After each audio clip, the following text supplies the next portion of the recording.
Hello, welcome to the second Computer Gaming World podcast. I would say the second weekly podcast, but we've already blown that, haven't we? Haven't we, kids? But we're not going to do that anymore. Dad. Yeah, don't let it happen again. I have sitting with me three esteemed Computer Gaming World editors, and I will let them introduce themselves, starting with you, sir. I'm Ryan Scott, reviews editor. I'm Kristen Salvatore, managing editor. And I'm Darren Gladstone. Hi. And I'm an idiot. We're just kidding. We are the whack. Yeah, This is actually Kristen, the managing editor, Kristen Salvatore. And this is actually Darren. Hi. Jerk. The jerk. Are you guys done now? Tricksters. Yeah, we're done. Sorry. Are you We're done done. fooling around? This is serious. Serious business. Okay, so there's a lot to talk about, but what I want to talk about is we've been getting a lot of mail from our last issue because of something we didn't do. Usually we get mail for things we did do that they don't like. This time it was something we didn't do, and they don't like that either. So apparently there's nothing we can do or not do that will make some people happy. What we didn't do this time was we didn't do a Games of the Year feature. We actually weren't the only Ziff Davis magazine not to do that, by the way. But we were the only ones who drew attention to that fact, as we tend And to do. therein lies the rub. And here we are drawing even more attention to it. So if you weren't mad before, now's your chance to be mad. Get really pissed off. If you didn't know, we didn't do a Games of the Year story for 2005. We had very specific reasons why we didn't do it, some of which I tried to communicate in the editorial, but I may or may not have done a good job on that. But I'm going to read you what this one guy wrote, except I have to be able to see through my glasses, otherwise I can't, because I'm old. You know what? This is one of those moments I really wish we were doing a video. Yeah, if this was on video, you would podcast see right something very Jerry Lewis-like happening at the moment. Fighting the wires and the glasses. Okay, through my glasses, I'm able to read this. This came from a reader. Should we name his name? Nah. No. Mr. X wrote to us. These are just excerpts. Contrary to Jeff's lead editorial, I haven't read 250 other best of articles. Nor have I read 25, nor even 2.5. Silly me, I was waiting for yours. Why? As you are also fond of pointing out, yours is the best gaming mag in the industry, which is why I've been a reader for 10 years. I know when you guys give an award, it really means something. So why would I go buy another magazine or scour the internet for a best-of list produced by some misanthropic kid that I don't know and can't trust? One more thing. By the way, how dare you get too, quote, bored, which is a line I used in my editorial, to write about the best things that happen in an above-average year for a great hobby. I don't know if it's arrogance or apathy, but either way, maybe you need to make way for someone who cares. Ouch. Thanks for dropping the ball this year. Okay. Jeff, I don't think that guy's a member of your fan club anymore. First of all, you're welcome. Yeah, you're welcome. We're happy to drop the ball for you. What do we think about that? Do we have any regrets? I don't, but maybe I don't understand what people are using best of lists for at the end of a year. Mm-hmm. You know, I think in the past when there were literally more games than you could get your head around, that made a little bit more sense to me. Because I think he also mentions in the letter the fact that he didn't have time to play that many games this year. Right. That he only had time to finish 4 games or something. Right. But, part of the reason that we decided not to do that feature is that we really were kind of tripping over ourselves and coming up with the same 5 or 6 or 7 games that were kind of falling into all the categories. So, I wish he would have explained to me exactly what he was going to do with this list that we didn't give him. So basically, you think you might need like more of a shopping list kind of thing? Just like, is that what people are using it for? If that's what people want to know, what to pick out of the bargain bin, then that's different. But I don't really feel like that's what he's saying. Like, I'm not sure if people are just railing against the fact we did something different, or... Yeah, I think some people just want, like, the official confirmation from, an official source. Here's... These games deserve some kind of kudos, and they deserve it from you guys because you are an authority. We are. Dramatic pause for that. Aren't we? Yikes. which I sympathize with, but maybe I didn't make it clear in the editorial why we did what we did. Right. I mean, people are very much centering on the word bored. He's like the third or fourth or fifth letter to mention that, and I probably shouldn't have used that word because I didn't mean that we were bored either by the games or by the idea of. We were bored by the idea of doing that article. That's because we were in a meeting for 4 hours about it, though. That would bore anybody, right? But I think it was. I think that what we were really struggling with there was at the time that we were making that list, we ourselves had already read God knows how many lists ourselves. We'd been faced with best of the year after best of the year article. And when you're working on a monthly magazine, at the point when we're talking about making our list and we've already read everybody else's and we know the list isn't going to be online for 6 more weeks, you start having a feeling of futility a little bit. Like, well, who's really going to care in March or April? Right. Apparently a lot of people care. Apparently a lot of people care. Yeah. Well, so it seems to me that people want to know what would have been on our list. So what is our list? what would have been on our list? Well, we did actually have a game of the year, didn't we? Well, we kind of we got it down Sort to of. 2, didn't we? we got it down to 2. We got it down to 1, No. didn't No. The 2, well... Oh, you're just it's like we got Ryan it down got to it down to 1. Guild Wars Mm-hmm. and to Battlefield 2, right? Mm-hmm. Yeah. That was pretty much the neck and neck fight. It was a neck-and-neck fight. Right. That's right. Both incredibly worthy games, I would say. Both very different games. And both games that different people on staff had spent varying amounts of time playing. In fact, if I recall, we were split almost right down the middle. Half the staff had played a lot of Guild Wars, and half the staff had played a lot of Battlefield 2. Mm-hmm. And that was part of the reason why we were struggling. Right. I think the point you made earlier is totally true, though, in terms of, like, the number of games. Like, back, if I can play the old man card here, back in the old days of CGW, when there were so many releases, it seems like a useful exercise because if there were 50 real-time strategy games, Right. It made more sense to narrow it down to 1 or 2, as opposed to if there's only 2 released this year, Right. well, one of them's going to win, right? Yeah. Right, and how many adventure games are worth mentioning even? Right. Indigo Prophecy won our adventure game of the year that we didn't pass out because there weren't any others. Right. Well, there weren't any others that we felt were even, close. Mm-hmm. It had no competition. Mm-hmm. But there were other more hotly contested categories. Right. The shooter shooter category, category. very contested.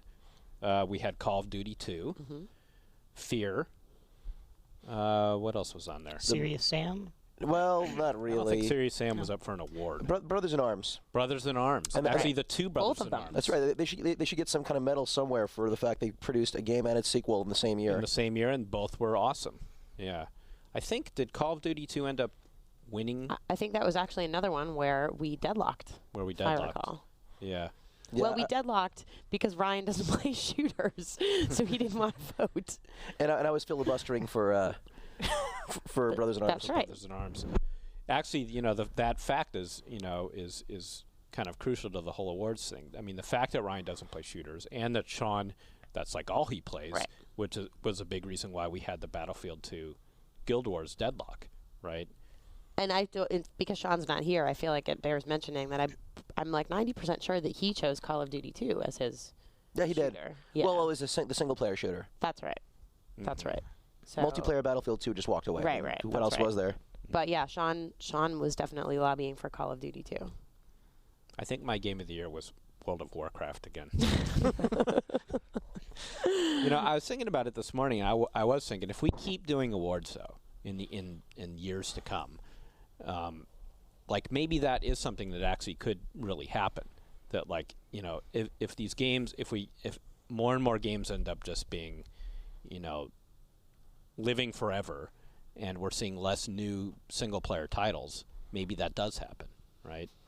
I mean, Maybe what next we year had it's talked Matrix about, Online. what we talked about doing instead, and I'd be real curious to see what people thought of this, was something similar, but maybe just not handing out awards per se. Was something that looked more like, a year in review kind of thing? Yeah, like a more in-depth look at the games over the course of the past year that we really liked, that we thought were demonstrating some sort of innovation that we want, either we're going to see more of in the future or we wanted to see more of in the future.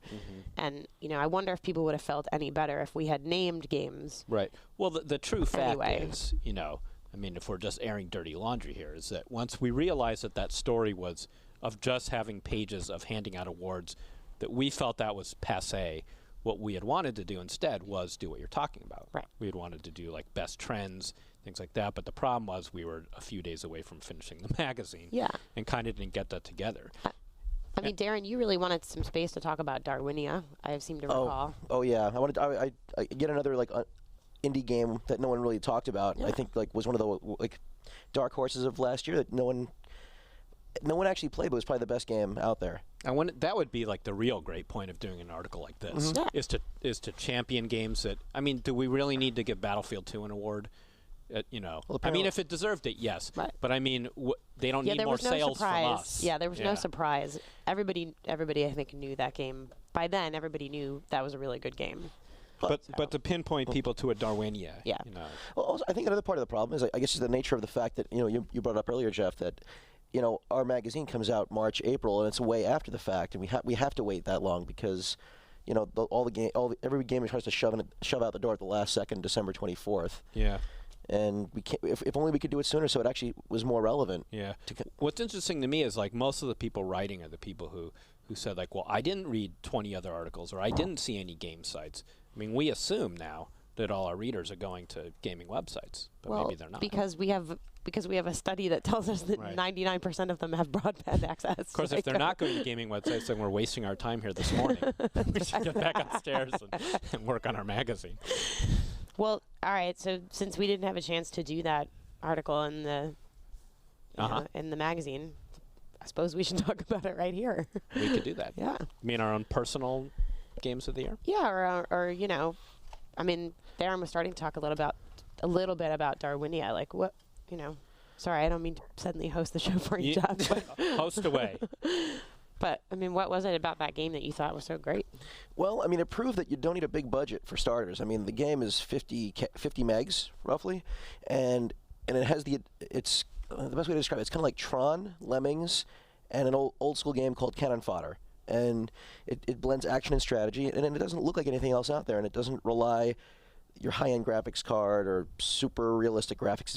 It's very art stylized. Was this a downloadable? Yeah, and it's actually being offered through Steam now. So, how else could you get it, or do you happen to know the URL? I think it was introversion.co.uk. I mean, basically it was a British site. You could just order it through that. But since it's available through Steam now, that's pretty much it's Steam or Googleable, I would think. Pretty much, yeah. But I mean, that's just one of many games, and this year that kind of fell under the radar because it didn't have the big budget behind it. Mm-hmm. Ryan, you were crazy for Guild Wars. You still are. Oh, I'm still crazy for Guild Wars. You're still playing it? Not as much as I was before, but kind of off and on. How many mice have you broken at this point playing that game? Just the one. Okay, for the record, I've never actually seen anybody get that angry at a game before, even myself included. Oh, please. No, myself included. I mean, I've broken keyboards, but Ryan just he was determined to break that mouse. Just how passionate I was for that game. Well, so go on, Ryan. Other than breaking a mouse, what was good about Guild Wars? Why did you break the mouse? What specifically made you mad at that time? Tell us what was happening in Ryan's world at that moment. It was some mission in the first part of the game that I was trying to solo with a bunch of NPC characters, and I kept getting killed at the same point, probably 7 or 8 times in a row. So instead of breaking your mouse, maybe you should have just formed a group. Yeah, probably. It's not funny. It's the same thing. Every game for all time, every sort of, that's the worst thing that can ever happen to you is you just get stuck. You keep dying over and over and over in the same place. You get more mad and more mad. Yeah. Well, Exactly. I don't like being in groups in MMOs, strangely enough. Isn't that kind of the point? Well, I don't like it when I'm forced into doing that, though. No Dungeons and Dragons Online for you, my friend. Yeah. That's right. group or die. Yeah. But Guild Wars, you could kind of, well, most of the game, you could sort of get through it with just the NPCs if you didn't want to deal with other players who. Okay, let me ask you this: if Guild Wars was single player, then would you like it as much? I think it'd still be a fun game. I mean, you can almost see it as a single player game if you want to, since it's got. I mean, all the different missions follow like this logical story progression, and you don't really even have to deal with other players if you don't want to do that. Do you like the fact that they're there though? Yeah, well, it's kind of. I mean, most of it is kind of like a single player game with these towns spread out through the map that are pretty much sort of like Diablo chat room sort of things. I'm asking because I feel like there's some weird phenomenon about like liking to I know this is true of me, and I've talked to other people where they like to play the MMOs just because they know those other people are there, but they don't really want to talk to them or group with them. That's why I don't play MMOs at all. I kind of wonder if I should have tried Guild Wars. Like, I don't like the idea of having to tie my gaming experience to everybody else there. That actually really bugs me. Like, but you don't have gaming is time I actually get to spend by myself, kind of, unless I'm choosing to play, co-op with somebody or like actively play. And if I'm doing that, it's sort of like I want that person to be in the room so we can yell at each other, That's what makes me worry about like D&D Online's ultimate ability to survive, right? Because they tied that so much into a grouping experience, right? Which if you're into that, that's cool. But what if you just wanted, get an hour to yourself? I just hear so many people talk about like, and then we all arranged to, meet up Friday night and, complete this quest together or whatever. It's like, I don't know. Sometimes that can be the most fun. Most of the best, most memorable gaming experiences I've ever had have been that kind of situation. They have been. Where you're gathering virtually or you're gathering virtually? Gathering virtually, yeah. Totally agree. Because those are usually like the big laugh out loud moments because it's just what other people are doing. It's so unpredictable. But I have to say, even though I'm saying that, my default, though, is to not want to play with other people. I mean, if I'm playing WoW and I'm by myself and I'm just leveling and doing stuff, and then one of my friends comes online and starts talking to me, my initial reaction is like, ugh. Go away. I'll sort of break down and then go have fun with them, but at first I'm like, God damn it, I was by myself and having a good time. Well, we just saw a game the other day, actually, that has an interesting way of doing that. You were in the room when we looked at Sun. Oh, yeah. Which is the new game from WebZen, the guys who are doing Huxley. Right.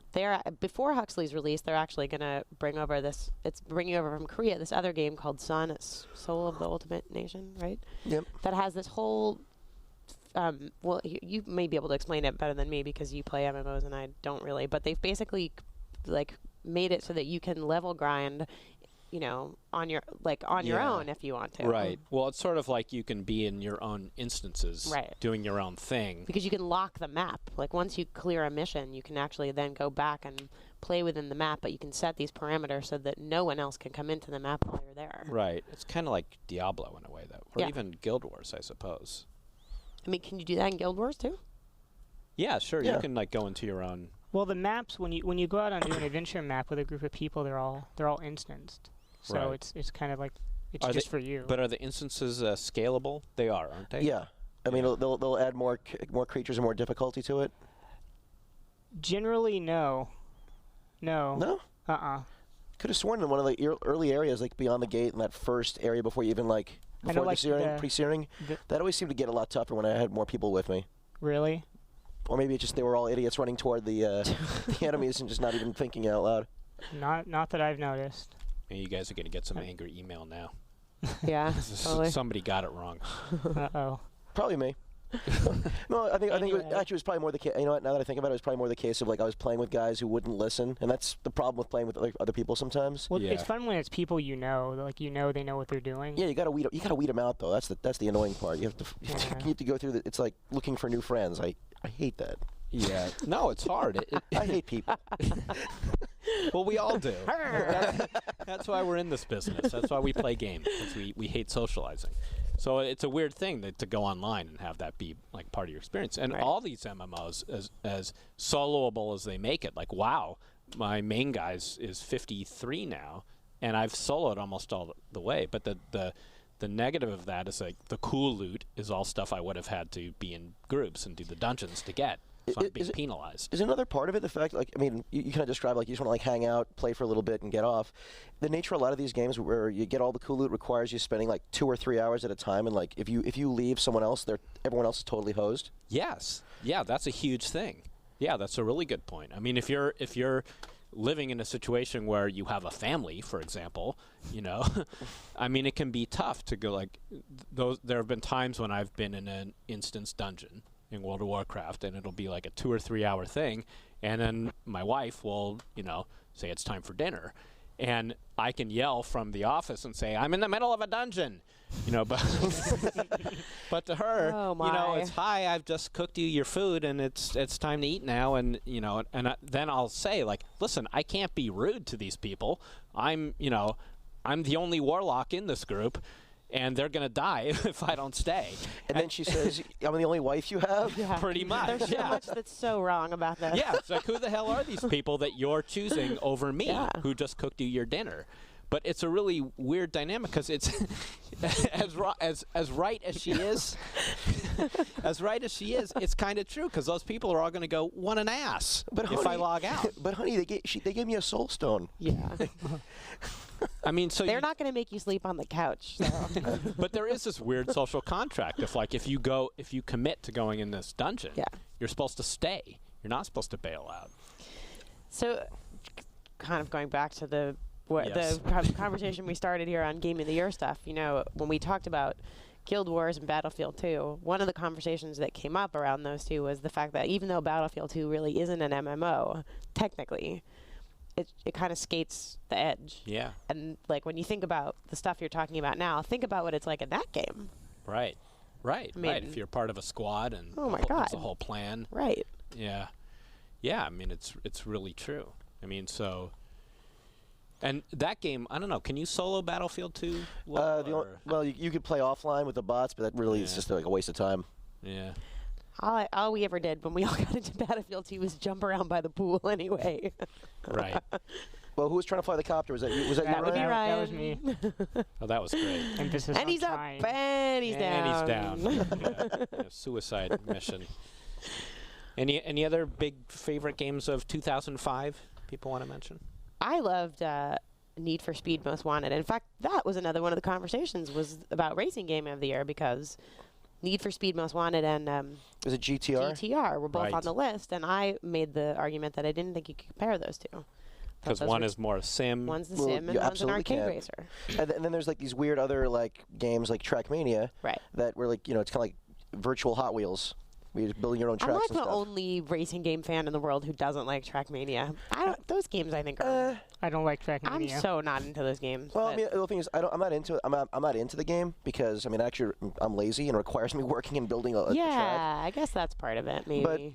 But I think for those out there who really are into like, you know, level design stuff, they're getting a lot out of it. That's true. That's really the appeal of that game, isn't it? The track design as opposed to that. Yeah, absolutely. You can make loop-de-loops and, you know, crazy stuff. It's funny, that's been an ongoing problem forever with the arcade racers versus the sim racers. And now there are fewer and fewer of each coming out each year, you know? Or each year, I guess. I think we used to divide them up in CGW. We would have like Racing Game of the Year, but then we would have Sim of the Year, and the Sim would include... Racing games? It would include auto games and plane games. You know? That's interesting.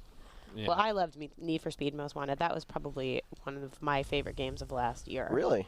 I really liked it. It got, I don't know how far you played through the game. I got pretty far. It got really hard as you were working your way up the blacklist, and I loved that. I thought that was great, because racing games, I mean, I wrote the review of that game, but, you know, after, like, they can only be, like, 1 or 2 or maybe 3 trick ponies. Like, it's a racing game, you know? Right. But I thought they did a good job of scaling the difficulty of that game to actually keep me pretty interested in it. I was into that game. Yeah, I like the fact it was the open world and the ability to just kind of go and pick wherever you're going to drive and just give you all these different objectives, so you didn't feel like locked into. I think the previous games that I played and reviewed was just a very small slice of city that was just cut up different ways, and you knew exactly everything inside of 5 minutes. Right. Yeah, I loved the cop chases. I thought that was really fun. Actually, really fun. I would just do the cop chases. I wouldn't even bother with the game missions. I can totally see that. Like just the way they set that up, that you got more, your points went up the longer you kept the cops in a chase and you didn't get caught. Like that was a real adrenaline rush, and I was way into that. It was very Smokey and the Bandit. Yeah, and you know what? I mean, I feel like that's about most racing games. I like that you can kind of pick them up and put them down for a while, right, and then go back to them, and you're not, you don't feel like there's a new learning curve. Like they're very easy to sort of jump into and out of pretty fast. Wonder if they're ever going to port the Burnout games to the PC. Man, they that won't. would be fun. I doubt it, but they won't. I mean, I've actually they come through the office a couple times. Most recently to show off Black before release, and I said one question and one question alone: where's the PC? Mm-hmm. And yeah, they're kind of not into the PC. They're not into the PC. I always joke with those guys whenever they come in town. Yeah, it's too bad. It is too bad. Need for Speed, to me, I actually never even installed it, to be honest, because for me, I couldn't get over the, I've played Need for Speed hump. Like, I think it's sort of a problem with franchises like that sometimes. Yeah, I mean, I wasn't sure how I was going to feel about it. Yeah. Because I had just, Need for Speed Underground wasn't that long ago. Right. But, well, now I think the question will be the next one. This, for me, worked out okay because there were the cop chases, there was some new stuff. The next iteration, and I assume there will be a next. Yeah, wait till this Christmas, the next installment. I mean, what are they going to do then? Well, then I may be reaching the limit of my interest. Well, there is one thing they can bring back that they did in, I think it was way long ago, Hot Pursuit, I think it was. Yeah. Where you could actually do multiplayer, and you could be the cop or the guy doing the chasing. So that would be fun. If they brought that back, that'd be pretty cool. That was a great game. That was a lot of fun. I think that was the last one I played. But, you're right. It might just be after you play a certain many. Yeah, you hit you're your over peak. Yeah, but then that's then I'm going to have to find something else to do with my gaming time, or what? Or God forbid, there's a new franchise. Yeah. But again, racing games, there's only so many really different things you can do with a racing game. So right. I don't know. I'm trying to get into adventure games right now. There's some amazing ones out Indigo there. Prophecy. That was the one, I've traditionally kind of railed against being given adventure games to review because I feel like they've been kind of pigeonholed a little bit as games that girls play, and I was so not into that. Yep. And I was never into Myst or any of that stuff. Yep. But Indigo Prophecy, I mean, I loved Grim Fandango, but Indigo Prophecy made me feel a little bit better about playing adventure games again. Mm-hmm. Made me feel like it wasn't, that wasn't pegged as a girl game, and I was. That's a really interesting point. I never thought about that. Really, that the adventure games, quite often in CGW, not just now, but years past, those are often the ones that the women or the girls review. My very first game that I was ever offered when I started to work for CGW was an adventure game, and I said no. Which one was I that? wouldn't do it. It's because we know you're not going to have to shoot things or race things. I love shooting and racing. Uh-huh. And yet you volunteer. Sometimes at the same time. Auto Assault. Auto Assault, I'm so excited That's for you. Yeah. And also, I think maybe we think that you ladies are better at the logic puzzles than us or something. Surely you're over that by now, having spent a couple of years working with me. Pretty much, yeah. Pretty much over that idea. Come on. Yeah. Well, I mean, even sea monster, blow up. even when Ubisoft is doing a new Myst game, they always kind of target it at women. They do. They pigeonhole it themselves. So it's not just us. Well, the trick is having an intelligent story and just putting it together smartly. I mean, with Indigo Prophecy, it actually felt at times, I mean, as cliched as it sounds, like watching an episode of 24 or Angel Heart or something, and the action sequences. I mean, the fact that they let you basically play the cutscenes, instead of just sitting there passively watching action unfold, kind of drags you further into the story. To me, the production of that game, just the split screen stuff, was just phenomenal. Because it's not; those games are not about crazy, graphics. They're not about, and it's funny because, there's another adventure game that I'm previewing for this month that's coming up that I wouldn't mention here because I don't want to tip our hand. But we got the screens in for it, and when you just see the screenshots of a game like that, it's like, it sort of gives you pause because it doesn't look like, a bunch of big splashy stuff on the screen. But yeah, Indigo Prophecy I thought did a really good job of making it look, really interesting without throwing a ton of polygons on it. Actually another game that has a lot of potential for that if you haven't checked it out yet is Dreamfall. Oh yeah? I think that could be another really quality one along the same lines as of Indigo Prophecy. The Dreamfall's the sequel to Longest Journey? Longest Journey. Right. Which was a great game. Mm-hmm.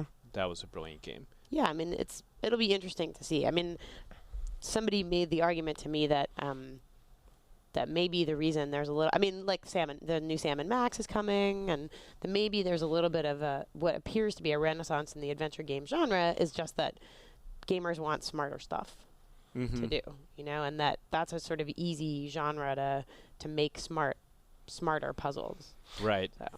Well, we've seen a lot of adventure game things in the past get incorporated even into our shooters and action games, right? Like Half-Life 2, and will sort of have logic puzzle-based elements to their gameplay. A good example would be Vampire Bloodlines. Mm-hmm. That actually had a lot of adventure elements, even like multiple choice conversation questions and RPG stat building. It's interesting seeing how while the adventure genre and RPG genre are pretty much falling by the wayside, they're kind of blending into everything else. Mm-hmm. Well, which is, and this is probably a topic for another podcast, but to be continued. I think I was going to tie it back into our original conversation about Game of the Year, which is that I think there's a good argument to be made that the concept of genres is pretty much going away.